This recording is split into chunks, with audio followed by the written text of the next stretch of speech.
Hi, Dr. Vivek Mansingh. Thank you for joining us. Welcome to Writersmelon Author's Corner.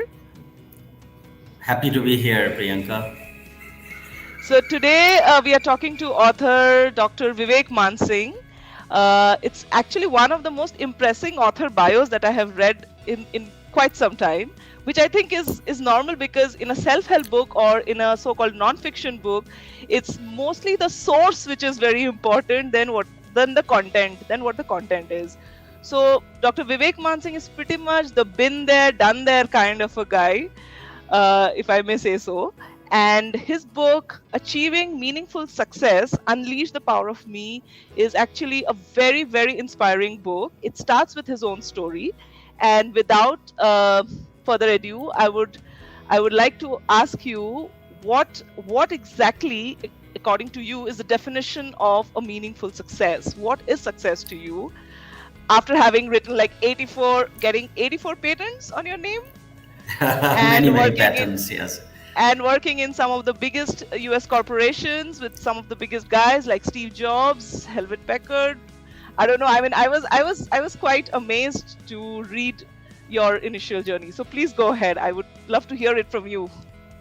Thank you, Priyanka, for having me here once again. I think you hit the nail on the head because many self help books are written by consultants and trainers.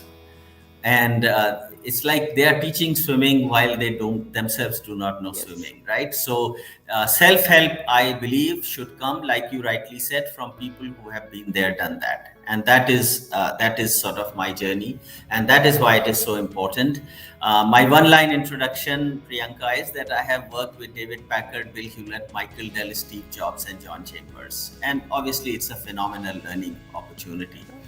Coming back to the book, my journey is written in chapter one, and the purpose of journey is to highlight that I come from a very humble background, Hindi school product, sitting on ground up to grade 10, and then from there to literally wherever I wanted to. God was kind, and I could literally walk wherever I wanted to, and that is the crux of the message for the book. But before I go there, let me answer the question you have asked, and that is, what is meaningful success to me? Um, That's Two the data book. points. That is the book, and I also have the book here. Um, one more thing, Priyanka, I will add. Many talks I have given all over the world on various subjects, from technology to innovation to excellence to leadership and so on. And many times people used to ask me, "Can you recommend just one book to read?" And I always struggled with that, because how can you recommend one book? Well, this is the answer to Now that you can question. recommend yours. Yes. Now I can recommend mine, and with full objectivity. It is very important we also clarify, Priyanka, that the all the profit of the book is going to charitable purposes to Chitput Eye Hospital.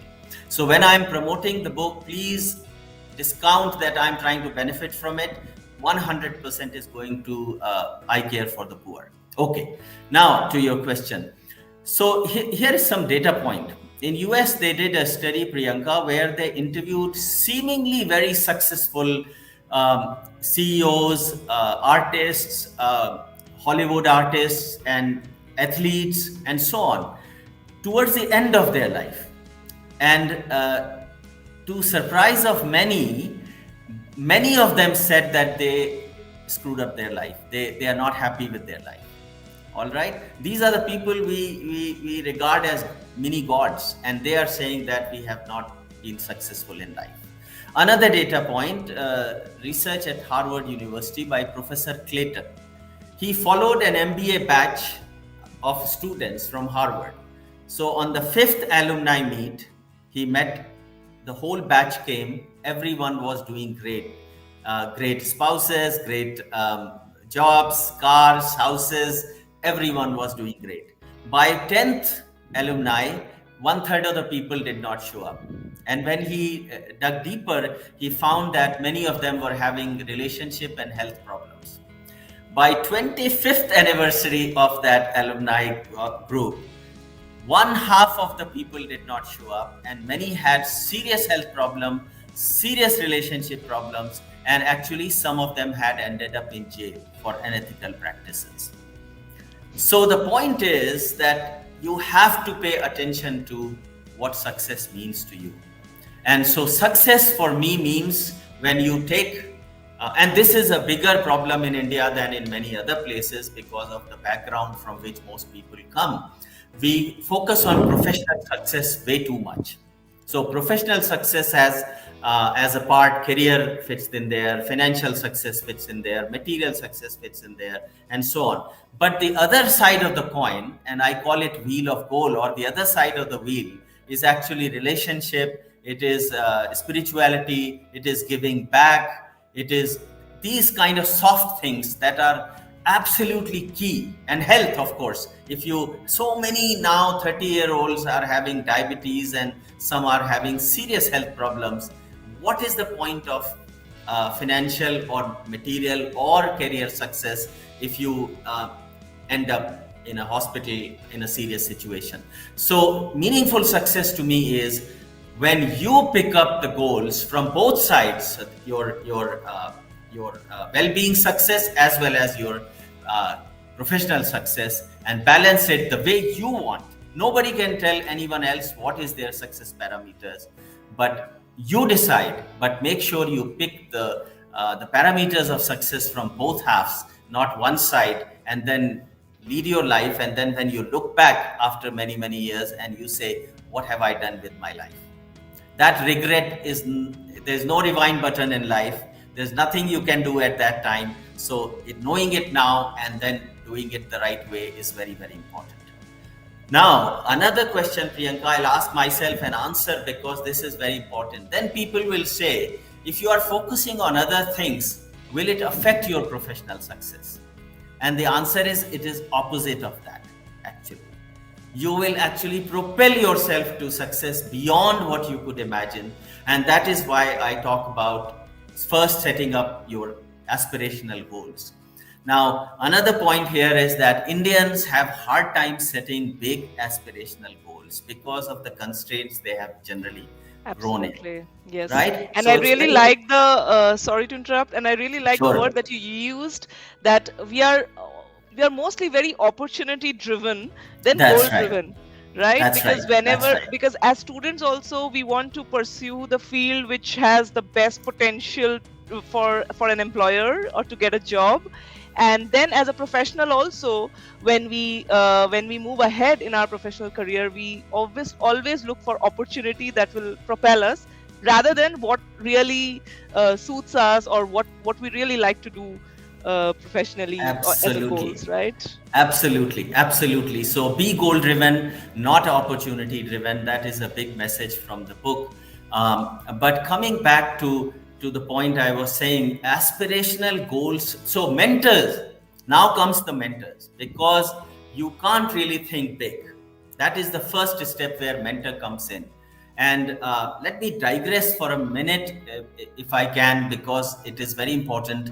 I personally believe, Priyanka, that everyone, every single person, irrespective of the stage, they need a mentor. Mentor is needed and desired. Now, in India, as you know, mentoring culture is not as much. And so, where people go for mentoring? And that is the purpose of the book. So, I have started an initiative called Mentor a Million, where I want to mentor 1 million people through book. And after you have read the book, if you have any questions, you can go to my website. All the details are in the book, and ask questions, and me or my team of mentees will answer those questions. So the goal is to mentor 1 million people. It has never been done anywhere else in the world. Now, coming back to aspirations, and I'm going back and forth, but I think it's important to keep clarifying the doubts in people's mind. I'm anticipating their question, and actually I'm answering those questions. So now, aspiration, what do I mean by aspirational goals? Let's take yesterday's Bollywood star Dilip Kumar, right? He was selling fruits in Bombay. He didn't aspire to have the largest fruit store in Bombay. He aspired to become a Bollywood actor, and he did, right? Even more new for younger generation, Mahendra Singh Dhoni was a ticket collector in railways. He didn't aspire to become a station master or a senior ticket collector. He aspired to play cricket for India, and he did. This is what aspiration means. You break the boundaries. And many times when I'm mentoring Priyanka, I'm asking people when they can't think of something big, even when you challenge them, then I say, okay, God is in front of you and says, ask. Now there's no constraint. God himself or herself is there. Ask, and people still struggle. So, first job of the mentor is to actually help you aspire big, and that is where the book starts. The second part of the book is then become worthy of those aspirations and achieve success. I'll let you ask questions as well. No, but like I said, you are like been there, done there. Okay, you were in Silicon Valley right at the time when the boom was. You pretty much saw things growing there. I mean, if you are in Silicon Valley in 1987 or in the early 90s, I mean, it's you're pretty much in the melting pot. Okay, we are probably not in those situations right now. I mean, economy is in a downturn. There was COVID. There is horrible resignation. I was just reading about this mass resignation that's happening in the corporate. So yes, we can set goals, but don't you think it's like putting yourself up against a lot of pressure? Because if you really want to think big, if you really have like really big goals, like you're saying that even when God appears and I make my wishes, and then even if I work hard, I know I have my limitations, right? I mean, I know that there are so many limitations that I need to work with, the limitations of time, limitations of whatever, education, exposure, privilege, hundreds of other things. So how is it possible? I mean, you're making it sound like really really simple, It is not easy, but it is not difficult either. Because let me tell you that all the people who you think are successful, they had also tremendous situations around them which could have discouraged them. Every successful person, you look around them and they have come the odds against them, right? So I think first step is to like I said, everyone will not become a Narayan Murthy or a Kiran Majumdar or a Rahul Dravid. I say that in the book itself. But everyone has to realize their full potential. That at least we owe it to ourselves, right? Now, how do you realize your potential? Yes, How high can you jump? how do you know what is my Yeah. So how high can you jump? You can only find when you actually put the bar high and try to jump. If you put the bar at 2 feet and jump, there's no fun there, right? So you put it at 4 feet, 5 feet, 6 feet, and then say, okay, how high I can jump. Now the other part you said, and that's an excellent question, that we have our limitations. So there are two sides to limitations: one that we actually have, and one that we believe we have. yeah. And the believe ones have to be toned down. And that is the second part of the book, that you become worthy of your aspirations. So, in one line, if I say about the book, define who you aspire to be, that's the first part, then become that person. So Mahendra Singh Dhoni defined and became, Rahul Dravid defined and became, Narayan Murthy, Kiran Majumdar, they all defined and they became. You Is it can true? also do that. Is it Absolutely. true that everybody defined? Don't you think that a lot of people were just at the right place at the right time and it just happened and they did So, not really plan so excellent. much? Excellent question. So that is why I have interviewed 11 people who I personally admire and who I'm inspired by. So these people are not just randomly selected people. These are Ratan Tata, this is Narayan Murthy, Kiran Majumdar, Vinita Bali, Vani Kola, Rahul Dravid, John Chambers, and other people, right? These are people who personally I admire and I interviewed them. Let me give you a few examples, right? So they aspired big. Now they may not have aspired as big as where they reached, right? But they did. Rahul Dravid, for example, if you take his example, he's a personal friend, family friend. He aspired to play cricket and give his best. Now, he did not know that he will become all-time great, but at least he aspired to play for India and give his best. So Narayan Murthy probably did not know that Infosys will become a company that will employ 500,000 people and so on. But he had the vision of creating an Infosys, right? Okay. So you keep on going, right? So I'll give you my example. which is why I have written the book, because I can answer your questions very easily because it is me. So after my PhD, I'm working in Silicon Valley, working for HP in 1986, 87. And I was 30 years old, one small child. My wife was homemaker. No green card, no money, no bank balance, no nothing. Okay. Now at 30, I give myself a goal that by 40, I want to become financially independent. Yes. Okay. Now I've written down the criteria for that financial independent situation. And now I give given this goal. Now see how this works. And that the second chapter of the book is passion. And passion has to be very important ingredient. And I'll talk about it in a minute. So I gave myself this goal. Now, what can I do? I can't do a startup. I have no money. I can't leave a job because so all the constraints that you are talking about are around me too, Priyanka. Mm. Small child, this, that, no green card. So I think, and passionately think. And I'll come to passion later. But then here is the idea that if I can invent something and license it to a company, I can actually make this happen. Now, who is stopping me?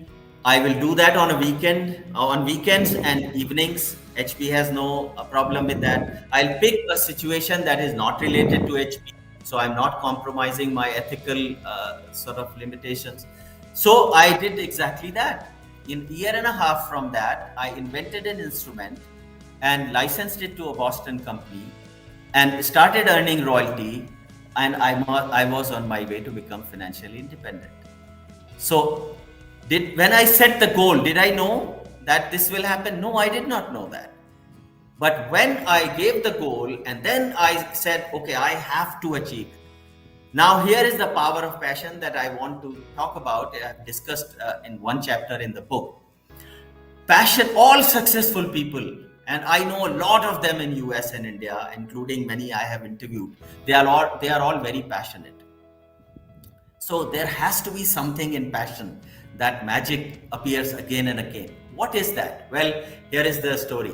Our brain is in two parts, Priyanka. One is run by logic, other is run by emotion. Now, because of our training and education, we only use logical part all the time. And we actually never, most of the times, we are never exercising the emotional part of the brain. Now, the beauty is that actually emotional part of the brain is more powerful than the one that works for logic. I can prove that to you in 30 seconds. Tell me if you have cried in a movie, not because movie is bad, but because you got engaged with the movie. Have you not? That's true. Yeah. We all have, right? So what has happened here? You know this is not happening. You know it's fiction. You know the movie is going to end in 10 minutes, but you can't stop crying. What has happened? Emotional part of your brain has become charged, and now logical part is unable to control it. It is telling it that this is not real, this is fiction, but you can't. So this part is very powerful, given to us, and every one of us have it. Now, to charge this, what do you need? An emotion, not logic. And that emotion is passion. And when people who are very passionate about what they want to achieve, they actually start using both sides of the brain. And that is when you become Aham Brahmasmi. The whole Brahman conspires to actually help you achieve your goals. So I got the idea. I did not have any clue before the goal that I would actually invent something and license it to somebody. But it all came because of passion. And that is the power of passion. So if you don't create goal, you can't be passionate about nothing. So you have to create large goals that excite you so much that you will have hard time sleeping. Now, let me also tell you that I had hard time sleeping, not in a bad way.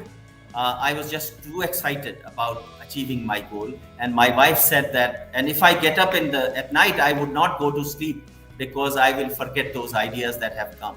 So my wife said, why don't you put a pencil and a paper and write these ideas and go back to sleep so that you can work next day. That is passion. How many of us are actually keeping awake for our goals? The ones that are will actually get there. Right? So that is the power of passion, that is power of goal. And then I go into becoming worthy of your aspiration. So I did a lot of things to improve myself.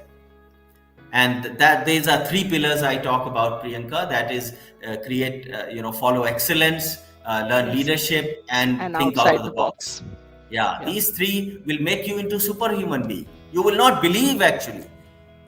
Looking back, you will say, "Am I the same person?" You will not believe that, and that is what I cover in the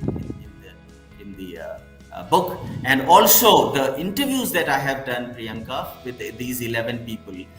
It's not general interviews that where were you born and how will you. It's not that. It's about the content in the book. Mm. And so they are actually underlining the messages that I'm sharing with people in the book. And my challenge it to every person who is listening to it: go and read the book the way I have said it. Try it. If you can't try a big goal, try a smaller goal first, and then you will just see how this works. There is a science behind it, there's a spirituality behind it, there is Aham Brahmasmi behind it, and you will start becoming worthy of bigger and bigger and bigger goals. So, like I said, Rahul Dravid did not plan to become one of the best in the world at that time, but he said, I'm going to play cricket for India. That was his goal. He did there, and then he continued to improve himself, and he became one of the best ever. Great.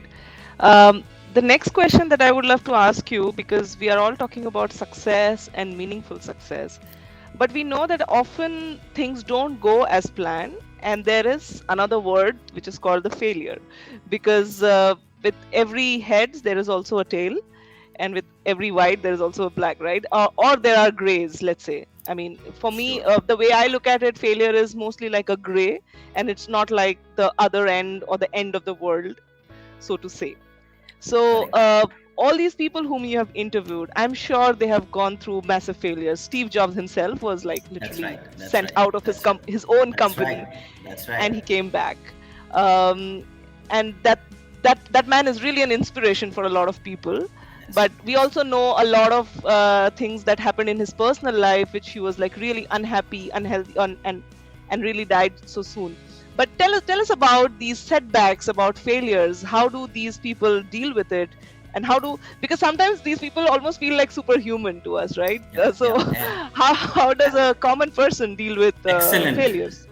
Excellent question. And that is why I have talked about all my failures in the book as well. So that you don't start getting an Yes, impression that I was with a golden spoon and I could walk and success was everywhere. true. No, that I have failed many, many times, and I have captured that in the book as well. So first thing you have to understand is that failure is not opposite of success. Failure is part of success. So you can't succeed without failures. So that is part of it. If you are too afraid of failures, and that is one reason why people do not have big aspirational goals, because they are too afraid of With the failures. failing. Don't consider failure as opposite of success. It is actually part of success. So that is point one. Point two: all of these 11 people and many others that I have worked with have failed many times, right? They persevere. They don't give up their dreams. They continue to follow their passion, and they continue to improve themselves. So Rahul Dravid talks about in his interview in the book that when he was dropped from the one day team, one day team, he was dropped. He he could not imagine Rahul Dravid dropped from India team. Now, here is the difference between a Rahul Dravid and an average person. So he went back and he said, what do I lack? And he worked on it, and he describes it in the interview very well. By the way, all of these interviews are also available in video on my website. So Okay. you can actually go and listen to Rahul Dravid. So what does he do? He works for 1 year, and he gives himself a goal that I will come back in the one day team. After 1 year, he came back to one day team and scored 10,000 runs in one day cricket. Now, did he not fail? Could he have not said that, okay, I've played enough cricket and I'm one of the best in test cricket. Why do I have to now worry about one day? That is what differentiates these people. And I can keep giving stories. Steve Jobs, you rightly said Steve Jobs was walked out of his office. He was not actually allowed go to his office. Yes. From the lobby, he was sent back, right? And Yes. then but did he give up his dream? No, he didn't. And he came back, and rest is history. Apple is one of the most valuable companies in the world, and Steve is Steve. I mean, there's no second Steve in the world. Although I have worked with many people, so I think important point. In summary, it's an excellent question. Failure is part of success. You will fail from time to time. Analyze your failure, learn from it, and move on. Don't give up your dream. I work with startups today. So, Priyanka, it's not that aspiration is missing in Indian people, not at all. Every day I meet one startup or two startups, and these are 25, 30-year-old people coming from all backgrounds, right? So, a typical IITN today is coming from a smaller town, not Yes. from, right? And so they have big dreams. They are trying to create $100 million company, $500 million company, a unicorn. So these are all 25, 30-year-olds. True. So I forget about Narayan Murthy, forget about Rahul Dravid. Every day I'm meeting these people who have large aspirations, and they are following their dreams with a lot of passion and becoming worthy of it by improving themselves as people. And that is the way. Now take my goal. I have given myself a goal, 1 million people I want to mentor. Book is born from that goal, not the other way around. So I said, how can I do that? How can mentor 1 million people? Then I said, okay, if I can write a book, and then if I can put my website, then I can actually mentor 1 million. So see, big goals give you the solution, provide you are passionate and you are ready to fail few times. It's okay. I have failed many times, and I have described it in the book. Excellent. Thank you so much, Vivek Mansingh, for being with us today and teaching us about success and failure, and inspiring us to actually look at both success and failure objectively. And yes, a lot of things that you said in the book really connected with me a lot, and I hope the readers also find it that way. Wish you all the best with everything that you're doing. Your list of activities are also endless. So, wish you all the best, and yeah, have a nice day. Thank you Just very much. one point I want to cover, Priyanka. Who's the book for? I want to readers Yes, to or please. audience to know that anybody above 15 years or older is the book for. Whether you are 60, I'm 65, and I'm still using the techniques that I have described there. So it is for all. No matter how successful you are, you can always do bigger and better things. So the book is Absolutely. for all. Many people have told me that I've bought the book and given it to my son or daughter, and I said, have you read it yourself? What are your goals to do better in next Yes. 5 years? And they say none. So Yes. they have outsourced their life to their children. The children. Yes. Yes. Yes, So I this can book, so relate to this. Yes, I think yeah, a lot of us in our late 30s or in our 40s, we are like, yeah, we have like done everything, it's done. But then every time when you motivate yourself with next challenge, I think that was also an inspiration that I got from what I read in your life. Like reinventing yourself at every stage of your life is so important, right? Like at the age of 60, you decided to write a book and start another thing and then another thing. You never know. So I think that is also very impressive and encouraging for a lot of us. so I So encourage readers to buy it for your children, but you also use it and yes, do bigger and better things, no matter how yes, old you are. yes, Rajan Anandan, when he launched the book Priyanka, he said that I'm going to give a copy to my daughter who is 15-year-old, and I'm going to give it to my mother who is 70-year-old. That yes, is the right framework to read this book and go and do bigger and better things. I always say that future should not be decided by extrapolation of your past. Listen to this true, sentence. It's the most powerful sentence you can probably hear. Future should not be decided by extrapolation of your past. It should be decided, or it should be driven by the aspirations of the future.